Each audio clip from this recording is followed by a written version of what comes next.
Assalamualaikum warahmatullahi wabarakatuh. Bertemu kembali dengan saya Rifana Pitasari, Widya Suara Ahli Muda Balai Diklat Keagamaan Padang.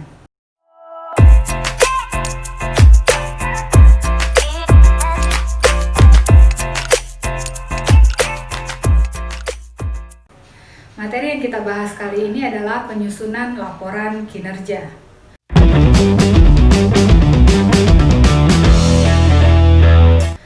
Materi ini berdurasi 10 jam pembelajaran. Di sini kita akan membahas konsepsi laporan kinerja dan mengulas komponen laporan kinerja sesuai dengan KMA 702 tahun 2016 tentang pedoman perjanjian kinerja, pelaporan kinerja, dan tata cara review atas laporan kinerja pada Kementerian Agama.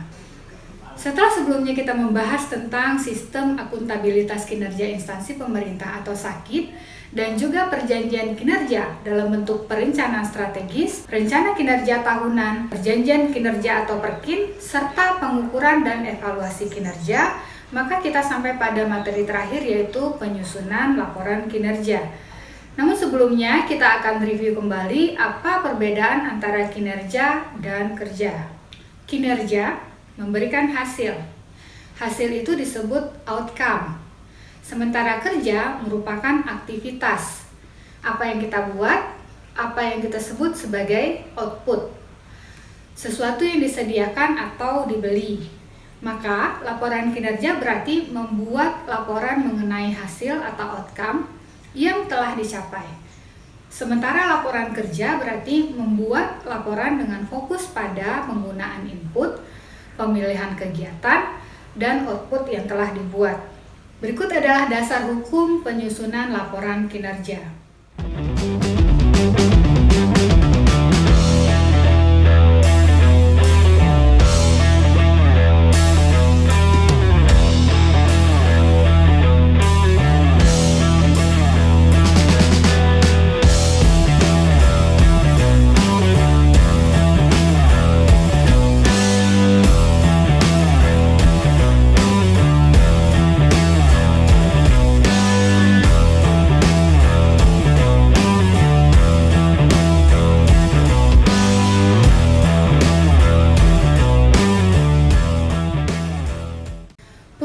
Paradigma pada model manajemen pemerintahan dapat kita rasakan Bapak Ibu.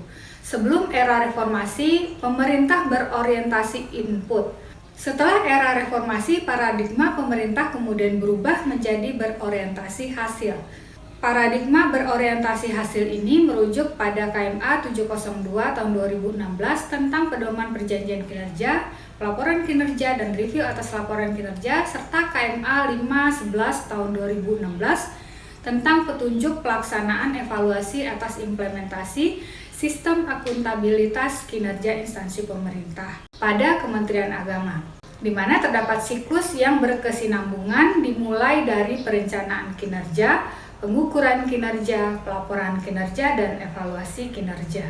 Mari kita lihat Peraturan Presiden Nomor 29 Tahun 2014 tentang Sistem Akuntabilitas Kinerja Instansi Pemerintah atau SAKIP, di mana RPJM atau Rencana Pembangunan Jangka Menengah diturunkan kepada kementerian atau lembaga dalam bentuk rencana strategis. Rencana strategis ini kemudian menjadi dasar untuk menyusun rencana kinerja tahunan dan rencana kerja anggaran. Dari rencana kerja tahunan kemudian disusun perjanjian kinerja. Dan dari rencana kerja dan anggaran kemudian diejawantahkan dalam bentuk DIPA. Setelah 1 tahun berjalan, kemudian kinerja dan anggaran dibuat dalam bentuk laporan kinerja dan laporan keuangan yang kedua-duanya ini akan direview oleh APIP atau Aparat Pengawas Intern Pemerintah. Dan lalu dibuatkan laporan kinerja dan laporan keuangan yang sudah direview. Review itulah yang kita bisa kenal dengan istilah audit laporan keuangan dan audit kinerja. Berdasarkan Peraturan Menteri Pendayagunaan Aparatur Negara dan Reformasi Birokrasi Nomor 53 Tahun 2014 tentang petunjuk teknis perjanjian kinerja, pelaporan kinerja, dan tata cara review atas laporan kinerja instansi pemerintah, maka perlu disusun pedoman perjanjian kinerja, pelaporan kinerja, dan tata cara review atas laporan kinerja pada Kementerian Agama. Dalam hal penyusunan perjanjian kinerja, pelaporan kinerja, dan melakukan review atas laporan kinerja pada satuan organisasi atau kerja, dan unit pelaksana teknis yang diberikan penghargaan dan sanksi sesuai mekanisme atau ketentuan peraturan perundang-undangan. Berdasarkan pedoman ini, unit eselon 1 pada Kementerian Agama dapat menetapkan petunjuk teknis perjanjian kinerja, pelaporan kinerja, dan melakukan review atas laporan kinerja sesuai dengan kebutuhan masing-masing. Mari kita lihat perbedaan antara Permenpan nomor 29 tahun 2010 dengan Permenpan nomor 53 tahun 2014.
Laporan kinerja merupakan bentuk akuntabilitas dari pelaksanaan tugas dan fungsi yang dipercayakan kepada satuan organisasi atau satuan kerja pada Kementerian Agama atas penggunaan anggarannya.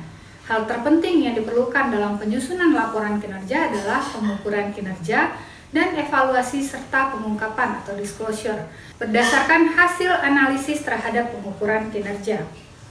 Tujuan penyusunannya adalah pertama, memberikan informasi kinerja yang terukur kepada pemberi mandat atas kinerja yang telah dan seharusnya dicapai. Yang kedua adalah sebagai upaya perbaikan berkesinambungan bagi Sator atau Satker pada Kementerian Agama untuk meningkatkan kinerjanya. Jadi, Kementerian Agama memiliki tugas dan fungsi. Tugas dan fungsi itu ditambah dengan anggaran akan menghasilkan akuntabilitas atau pertanggungjawaban. Pertanggungjawaban tersebutlah yang dituangkan dalam bentuk laporan kinerja. Sehingga dapat kita simpulkan bahwa pengukuran capaian perjanjian kinerja yang dituangkan dalam laporan kinerja harus dapat memberikan evaluasi dan analisa untuk perbaikan, baik itu kinerja maupun anggaran, serta pertanggungjawaban Kementerian Agama dalam bentuk evaluasi dan analisa. Mari kita urutkan kembali seperti bagan berikut ini. Rencana pembangunan jangka menengah diturunkan dalam bentuk Renstra. Kemudian Renstra dibagi menjadi 5 menjadi RKT. RKT itu dibuatkan RKA-nya, kemudian diusulkan dan disetujui dalam bentuk DIPA. Dengan disahkannya DIPA, disusunlah Perkin. Yang kemudian pada akhir tahun berjalan dibuat LKJ yang menjawab Perkin yang dibuat di awal tahun tadi. LKJ ini memberikan feedback dan continuous improvement bagi Renstra dan RPJM. Jenis laporan kinerja ada 2. Pertama, laporan intern, dan kedua, laporan tahunan. Laporan kinerja triwulan atau intern disusun secara periodik pada akhir triwulan pertama, kedua, ketiga, dan keempat sebagai bentuk monitoring penilaian kinerja. Laporan ini berisi sasaran strategis, indikator kinerja, target kinerja, dan realisasi kinerja. Sementara laporan kinerja tahunan disusun oleh setiap tingkatan organisasi yang menyusun Perkin. Kementerian, unit utama, PT KAN, lembaga, dan pusat wajib menyusun laporan kinerja. Laporan kinerja kementerian disampaikan kepada Kementerian Keuangan, Kementerian PPN atau Bappenas, Kementerian PAN dan RB paling lambat 28 Februari. Laporan kinerja unit utama, PTN, lembaga, dan pusat disampaikan kepada Menteri. Fokusnya adalah pada level kementerian, pencapaian tujuan atau sasaran itu bersifat dampak dan hasil atau outcome. Sementara unit utama atau PTN itu pencapaian tujuan atau sasaran yang bersifat hasil atau outcome. Sementara untuk lembaga dan pusat, pencapaian sasaran strategisnya itu bersifat hasil atau outcome dan atau output penting. Mari kita lihat sistematika penulisan laporan kinerja ya Bapak Ibu.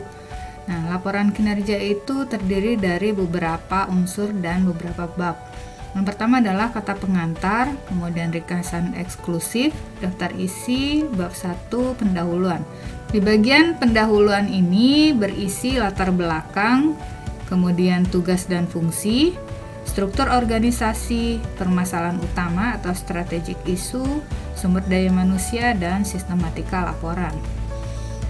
Kemudian di bab kedua, perencanaan kinerja berisi rencana strategis, visi misi, tujuan sasaran, rencana kinerja tahunan atau RKT, indikator kinerja utama atau IKU, dan perjanjian kinerja. Kemudian di bab 3, akuntabilitas kinerja, berisikan capaian kinerja organisasi, realisasi anggaran, dan di bab keempat adalah penutup yang berisi simpulan dan saran. Nah, mari kita lihat satu persatu outline-nya dan penjelasannya. Di executive summary atau ikhtisar eksklusif itu menyajikan ringkasan pencapaian kinerja organisasi. Di bab 1 atau pendahuluan itu akan menguraikan gambaran umum organisasi, penekanan pada aspek strategis organisasi serta permasalahan yang dihadapi organisasi. Nah, di sini kita akan membandingkan antara permasalahan dan hal ideal yang harus kita capai dalam pengembangan organisasi tersebut. Di bagian bab 2, bagian perencanaan dan perjanjian kinerja, diuraikan ringkasan atau ikhtisar perencanaan kinerja atau Renstra dan perjanjian kinerja atau dokumen perjanjian kinerja tahun yang bersangkutan. Perencanaan dan kinerja ini berisikan Renstra, yaitu visi, misi, tujuan, dan sasaran. Kemudian rencana kinerja tahunan atau RKT. Kemudian indikator kinerja utama atau IKU dan perjanjian kinerja itu sendiri. Di bagian bab 3, akuntabilitas kinerja, diuraikan pencapaian sasaran-sasaran organisasi dengan pengungkapan dan penyajian dari hasil pengukuran dan analisis capaian kinerja. Nah, disinilah Bapak Ibu akan menceritakan apa saja yang sudah dicapai dalam tahun yang bersangkutan, serta apa saja yang terjadi selama tahun tersebut, diukur kemudian dianalisis capaian kinerjanya. Di bagian bab 4 penutup diuraikan kesimpulan umum atas capaian kinerja organisasi serta langkah di masa datang untuk meningkatkan kinerja di organisasi Bapak Ibu. Setelah bagian penutup, kita juga wajib melampirkan beberapa dokumen-dokumen yang harus kita sertakan dalam laporan kinerja. Nah, mari kita lihat lebih detail tentang LKJ ini. Pertama, executive summary atau ringkasan eksekutif. Isi pertama adalah kata pengantar, yaitu statement. Kemudian ada tanda tangan juga di sana. Kemudian ada foto kepala kantor. Kemudian di ringkasan eksklusifnya kita isikan sasaran strategis ya, dan turunan dari pernyataan visi dan misi Kementerian Agama. Setelah itu kita juga tampilkan IKU, indikator kinerja utama, sesuai dengan penetapan IKU yang telah ditetapkan. Nah, di sini bisa saya contohkan sasaran strategis yang kedua di Balai Diklat Keagamaan Padang, itu meningkatnya kompetensi dan profesionalisme aparatur. IKU-nya adalah persentase alumni Diklat Kepemimpinan yang menerapkan inovasi atau proyek perubahan. Sementara indikator kinerja utamanya adalah yang pertama, persentase alumni Diklat Kepemimpinan yang menetapkan inovasi atau proyek perubahan. Targetnya 95% dan realisasi yang dicapai adalah 98,81%. Maka didapatlah hasil yaitu 104,01%. Artinya, realisasi sudah melebihi dari target. Pada ringkasan eksekutif atau eksekutif summary, kita bisa menampilkan kalimat seperti ini Bapak Ibu. Ini sebagai contoh yang bisa digunakan Namun Bapak Ibu bisa menggunakan kalimat masing-masing yang menggambarkan bagaimana organisasi Bapak Ibu itu berjalan.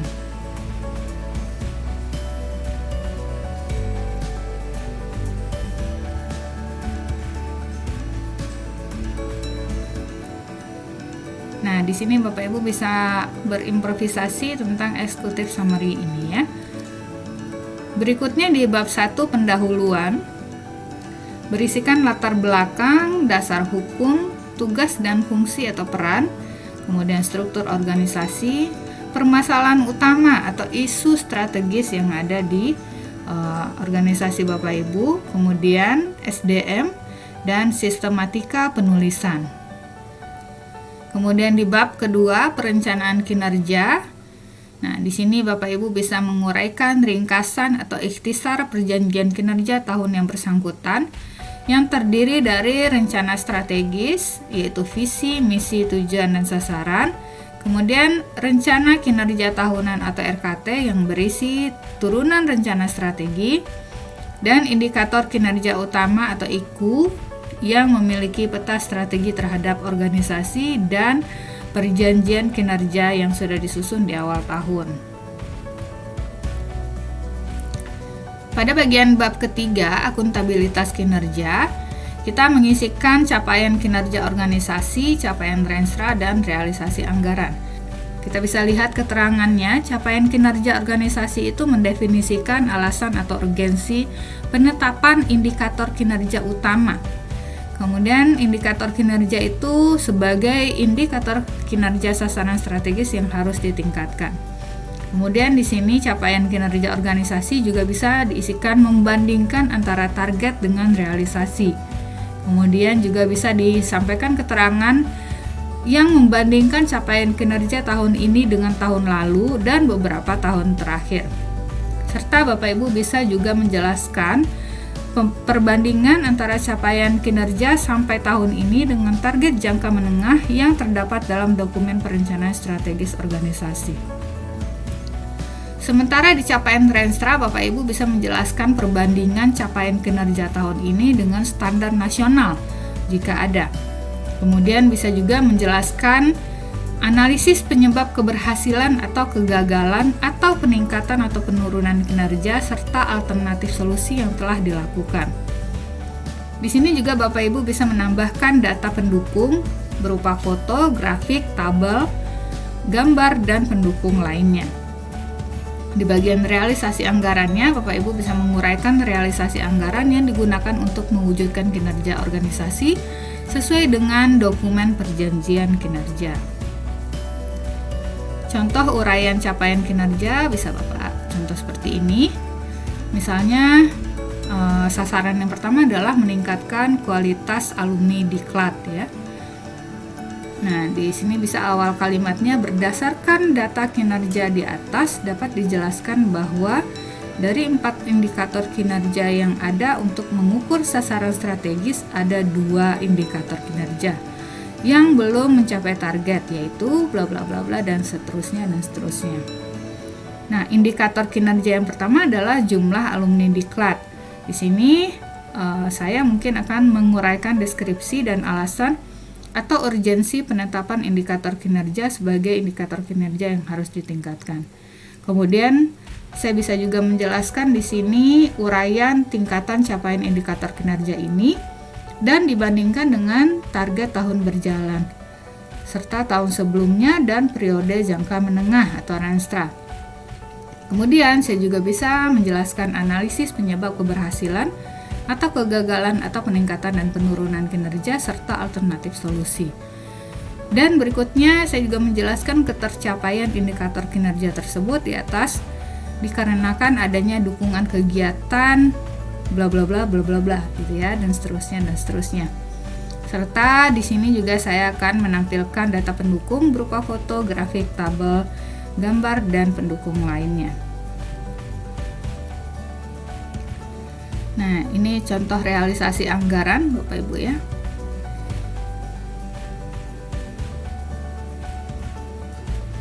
Di contoh realisasi anggaran ini kita juga akan menampilkan angka-angka Bapak Ibu, capaian-capaian dalam bentuk rupiah.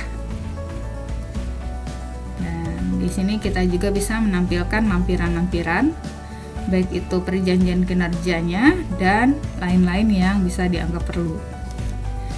Nah, berikut adalah daftar gambar dan grafik ya Bapak Ibu yang bisa kita tampilkan. Yang pertama, gambar struktur organisasi, gambar distribusi pegawai, gambar grafik komposisi pegawai menurut tingkat pendidikan, gambar grafik komposisi pegawai menurut jabatan dan jabatan fungsional, peta strategi capaian sakip, pagu anggaran, presentasi realisasi anggaran, komposisi capaian anggaran untuk sasaran strategis dan seterusnya ya. Nah, berikut daftar tabel yang bisa kita tampilkan Bapak Ibu. Bapak Ibu bisa menampilkan lampiran perjanjian kinerja tahun sebelumnya, capaian indikator, perbandingan capaian, penyerapan anggaran, dan seterusnya. Nah, kita lihat waktu penyampaian laporan kinerja secara triwulan ya. Nah, di sini Bapak Ibu bisa melihat di bagian madrasah itu untuk triwulan pertama paling lambat 11 April, triwulan kedua paling lambat 11 Juli, triwulan ketiga paling lambat 11 Oktober, dan triwulan keempat paling lambat 11 Januari. Untuk penyampaian LKJ tahunan pada madrasah ya, disampaikan kepada Kemenak Kabupaten dan Kota itu waktu maksimalnya adalah 31 Januari. Ini kita bisa lihat lampiran laporan capaian kinerja tingkat unit eselon 1 ya. Ini contoh tabelnya Bapak Ibu, di mana kolom pertama itu kita bisa isikan nomor, yang kedua sasaran program, yang ketiga adalah indikator kinerjanya. Kemudian kita tampilkan targetnya itu mulai dari 1 tahun dan juga per triwulan. Realisasinya itu per triwulan. Nah, di sini juga harus ditandatangani oleh pimpinan unit Satker, unit kerja dan UPT. 5 hal yang harus tepat dalam peningkatan kualitas laporan kinerja adalah: pertama, tepat waktu. Yang kedua, tepat format dan isi. Yang ketiga, tepat sasaran dan indikator yang ada pada perkin tahun berjalan. Yang keempat, tepat guna. Dan yang kelima, tepat saji dengan pemanfaatan data laporan kinerja triwulan. Rata-rata hasil evaluasi implementasi sakip aspek LKJ unit Satker masih banyak kekurangan. Di antaranya, pertama, belum dapat menyandingkan antara realisasi kinerja serta capaian kinerja tahun ini dengan tahun sebelumnya dan beberapa tahun terakhir. Yang kedua, belum dapat membandingkan realisasi kinerja sampai dengan tahun ini dengan target jangka menengah yang terdapat dalam dokumen perencanaan strategis organisasi. Yang ketiga, belum dapat membandingkan realisasi kinerja tahun ini dengan standar nasional. Yang keempat, belum melakukan analisis mendalam atas efisiensi penggunaan sumber daya. Yang kelima, belum dapat membandingkan realisasi kinerja sampai dengan periode 1 tahun yang telah berjalan dengan target jangka menengah yang terdapat dalam dokumen perencanaan strategis organisasi. Yang keenam, belum melampirkan revisi perjanjian kinerja bagi unit yang melakukan revisi. Dan yang terakhir, belum dapat menyajikan penggunaan atau realisasi anggaran per sasaran dan per indikator kinerja. Berikut merupakan tambahan pengetahuan bagi Bapak Ibu. Review adalah penelaahan atas laporan kinerja untuk memastikan bahwa informasi itu sudah disajikan dengan andal, akurat, dan berkualitas. Tujuan review untuk membantu penyelenggaraan sistem akuntabilitas kinerja instansi pemerintah dan memberikan keyakinan terbatas mengenai akurasi, keandalan, dan keabsahan data atau informasi kinerja. Jika ada kelemahan dalam penyelenggaraan manajemen kinerja dan kesalahan penyajian data atau informasi dan penyajian laporan, maka unit pengelola kinerja harus melakukan perbaikan atau koreksi atas kelemahan atau kesalahan tersebut secara berjenjang. Laporan kinerja harus direview oleh auditor aparat pengawas intern pemerintah atau tim yang dibentuk untuk itu. Review laporan kinerja dilakukan secara paralel dengan pelaksanaan manajemen kinerja dan penyusunan laporan kinerja instansi pemerintah. Review harus sudah selesai sebelum ditandatangani pimpinan dan sebelum disampaikan kepada Menteri PAN dan RB. Kemudian dibuatlah surat pernyataan telah direview dan surat tersebut merupakan bagian dari laporan kinerja. Review dilakukan hanya atas laporan kinerja tingkat kementerian dan lembaga. Dalam pelaksanaan evaluasi atas implementasi SAKIP, Menpan RB telah menerbitkan Peraturan Nomor 12 Tahun 2015 yang mengatur pedoman umum evaluasi atas implementasi SAKIP yang dilaksanakan di tingkat kementerian, lembaga, pemerintah, provinsi, kabupaten, dan kota. Disebutkan di pasal 5 bahwa setiap pimpinan instansi melakukan evaluasi atas implementasi SAKIP yang dilakukan oleh aparat pengawas internal masing-masing. Dan pimpinan membuat petunjuk pelaksanaan evaluasi atas implementasi SAKIP di lingkungan masing-masing mengacu pada peraturan menteri ini.